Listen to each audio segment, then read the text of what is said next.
Pemirsa, pemerintah terus berupaya memperbaiki ekosistem logistik nasional yang dinilai masih sangat ruwet. Perbaikan secara terpadu dari hulu hingga hilir diharapkan membuat sistem logistik nasional lebih efisien. Lantas, kendala apa yang dihadapi para pelaku usaha logistik? Kita akan membahasnya bersama Bapak Trismawan Sanjaya selaku Vice President DPP Alfi bidang supply chain, multimoda, dan e-commerce. Halo, selamat siang Pak Trismawan. Halo. Selamat siang, Pak. Selamat siang. Iya, baik, Pak. Langsung saja ke pertanyaan pertama. Baik. Apakah upaya pemerintah memperbaiki ekosistem logistik nasional sudah maksimal menurut Bapak? Ini kan baru dimulai ya perbaikan ekosistemnya. Jadi kalau kita lihat sebelum-sebelumnya memang ada upaya ke sana tapi belum bisa dimaksimalkan karena ada beberapa kendala. Dan sekarang ini memang sedang fokus untuk bagaimana diarahkan supaya itu menjadi terintegrasi secara maksimal. Baik, Pak. Kira-kira kendala apa yang tengah dihadapi oleh pelaku usaha logistik?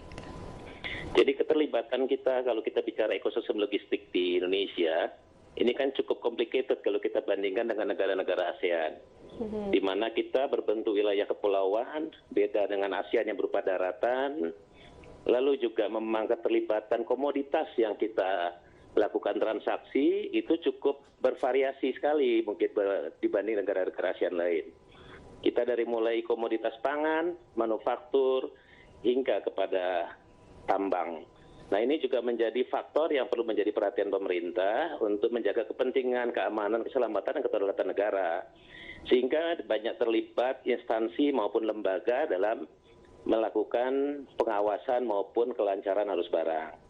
Dan ini yang menjadi salah satu kesulitan bagaimana mensinergikan atau mengkolaborasi lembaga instansi dalam satu kesatuan. Kami merasa ini memang perlu ada suatu lembaga atau badan ad hoc yang fokus menangani logistik dipimpin langsung kepala negara.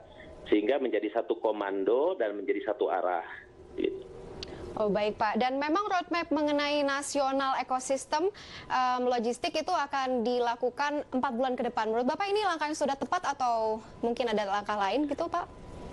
Apapun langkah saat ini dalam memperbaiki sistem logistik di Indonesia, saya pikir nggak ada kata terlambat untuk kita memperbaikinya. Jadi apakah mulai sekarang 4 bulan ke depan, saya pikir itu tetap harus mulai dilakukan secara optimum.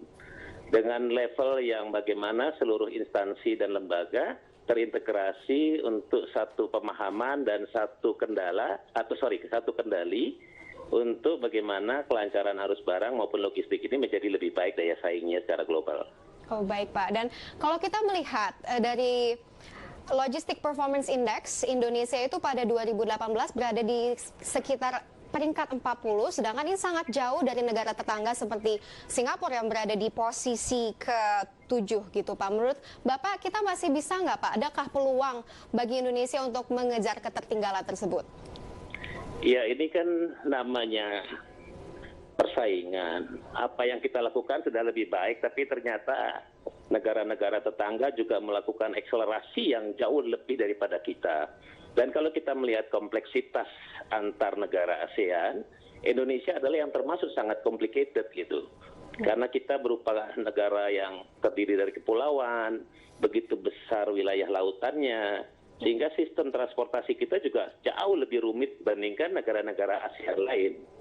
Dan negara ASEAN lain yang berupa daratan, mereka saling terhubung, yang saling juga bisa melakukan cross border secara mudah dibandingkan negara kita. Nah, ini yang menjadi concern bagaimana kita ke depannya bisa memperbaiki untuk bersaing lebih lagi mungkin dengan negara ASEAN. Itu bukan cita-cita, tapi bagaimana kita lebih baik lagi dari rankingnya sekarang sehingga tetap menjadi sasaran investasi bagi investor asing. Itu yang saya pikir harus diprioritaskan. Baik, Pak. Terima kasih atas informasinya, Pak Trismawan. Selamat beraktivitas kembali. Iya, terima kasih.